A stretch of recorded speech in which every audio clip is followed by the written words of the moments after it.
My Lord's first question, Lord Young of Cookham. I beg leave to ask the question standing in my name on the order paper. My Lords, this government continues to work hard to tackle car practical driving test waiting times. It provided 1.95 million tests last year and has recruited so far a further 170 driving examiners nationally, but further action is needed. In April, my Right Honourable friend the Secretary of State announced further measures to tackle the test backlog. This included DVSA's fast-track consultation on improving test booking rules, launched on the 28th of May, to prevent learner drivers from being charged excessive fees and to combat test buying bots. The Noble Lord the Minister may recall our earlier exchange on this subject when this is what he said. The real answer is to reduce the length of time it takes to get a test. Currently in England it's nearly 21 weeks. The government have a target to reduce that to 7 weeks by the end of December this year. Since then, waiting times have gone up. The December target has moved back to summer next year, and recently the 60-plus driving test centres in and around London had no slots available at all.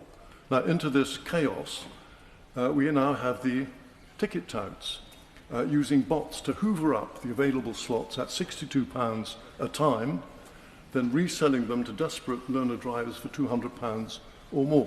My Lords, this is not selling tickets for Glastonbury. This is a government service for people who need to drive to get to work. The only people who should book tests are those who want to take them, and if they can't take the test, the slot should go back to the DVSA. My Lords, this is a racket, ripping off learner drivers. Why doesn't the government stop it? My Lords, the government's inheritance in this matter was that as of July 2024, there were 532,782 car practical driving tests booked.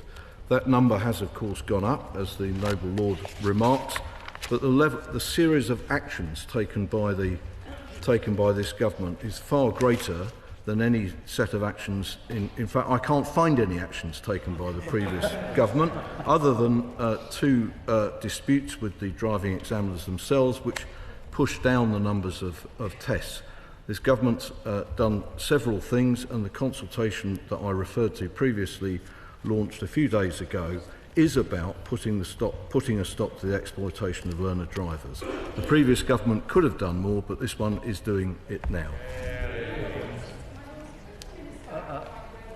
And is considering using AI to better detect and block bot-driven booking abuse. For example, monitoring booking patterns and identifying suspicious activity in real time to help prevent bots from monopolising test availability. I thank the Noble Baroness for her question. The government is using modern technology to do just that, and actually the results of some of the actions taken since the government took office, for example, is a further numbers of people of warnings, suspensions and closed accounts as a consequence of actually monitoring what's going on. However, it has to be said that the people who do the bots are always one step ahead. So the consultation launched very recently is about changing some of the rules to make sure that it's not worth using bots, and that people, but we have to make sure that both people who want to book test themselves and driving instructors and the businesses that they run both have the opportunity of booking tests so as to get people working and contributing to the economy. My Lords, listen very carefully to what the Noble Lord the Minister said in response to my noble friend Lord Young. I would make 2 points. First of all, when we left office, we had reduced the backlog from a 20-week delay at its peak to 15 weeks. Since then, it's got worse, not better. And secondly, if the Minister looks more carefully in his folder, he will see that we did have a comprehensive plan with a number of steps that we took, remarkably similar to the steps that the government has laid out itself, and that had some success in bringing down that backlog. So the simple question to the Minister, Noble Lord the Minister, is why has it got worse on his watch? I welcome another former Secretary of State for transport to the House, and I look forward to my interactions with him. I think looking back at the numbers of tests booked, in fact, he's right. There was a modest change from 2023 to 2024. The 2023 figure was 548,000 tests, and the 2024 figure is 532,000. This is not an easy issue to solve, and the truth is that the behaviours of people have changed. But what we're concentrating on here is a whole series of measures, including the latest consultation, which was clearly not planned by the previous government because it's as a result of the call for evidence from December last year, which had 27,000 responses, and this fast-track consultation is now about changing the rules in order to make sure that people who try to profit through these bots don't succeed. My Lords, the last time we discussed this question in your Lordship's House, I told the House how I had observed personal experience from a member of my family on this issue, who paid way over the odds in order to get a timely test. While I welcome the consultation that the Noble Lord the Minister described, can he also say something about what the government is doing to recruit more driving examiners so that more slots can be made available? Because the secondary market is thriving because what ought to be a government service that is easily available is not. Good question. I thank the noble Baroness, and of course it isn't right that people should be paying a premium for something that is a public service. So since July 2024, 287 recruits have been taken on board and started a training course, of which 170 have completed training successfully. 74 failed to complete the course, 43 are in training, and a further 178 are either booked for a training start or are in pre-employment checks after accepting an offer.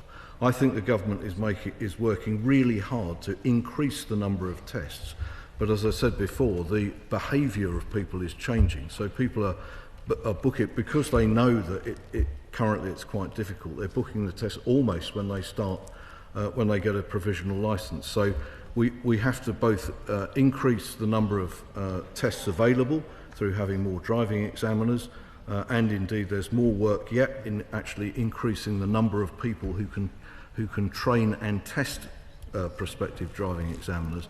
But we also have to do things about the booking system to reduce the prevalence of bots being successful. My Lords,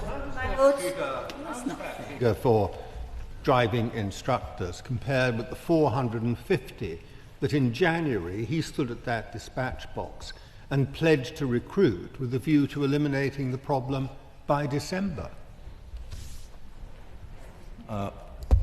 Well, I think if the Noble Lord adds the 287 that have been taken on board and starting the training course with the future trainee pipeline of 178, my addition of those two gives 465, which is extraordinarily close to the figure that I quoted last time. Never asked the question. Isn't this another? If we'd have proceeded with identity cards, some of the fiddling which is now taking place just would never have been able to take place. And isn't it a great regret that the coalition governments, the two sides opposite, abandoned that? And isn't it time that when we come round to again review our position on immigration right across the board, we need to return to looking for identity cards? You defer to my noble friend Lord Hanson sitting next to me, who probably has a far greater grasp of whether that's a good thing to do or not. But in a sense, I'm not sure that will help here, because the one thing that you do have to have in booking a driving test is a provisional driving licence, and you get an identity.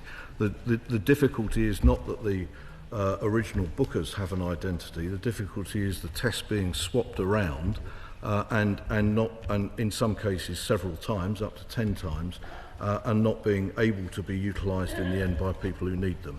My Lords, I completely agree. Crossbench.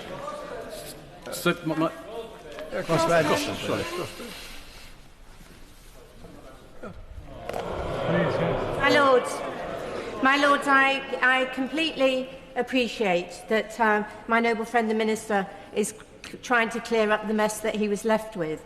But is he aware of a problem whereby those who have passed the theory test, because of the delays in getting the practical test, the theory test passing runs out? Is this something he is aware of, and could he perhaps look at extending the validity of the theory test so that when people get the practical test, they can still and don't have to pay twice for the theory test? Yeah, that's a good point. I thank my noble friend for that. I am aware of this. What we mustn't do in all of this is to reduce the safety content of this, and the rule about theory tests and the expiry of them after 2 years is designed to make sure that when you do take a practical test, you do have a really up-to-date grasp of the basics of road safety and driving. So the government is not currently planning to relax that. The solution to it, which we've talked about already, is to have more tests with more examiners and more people training examiners in order to get people to be able to get their test faster.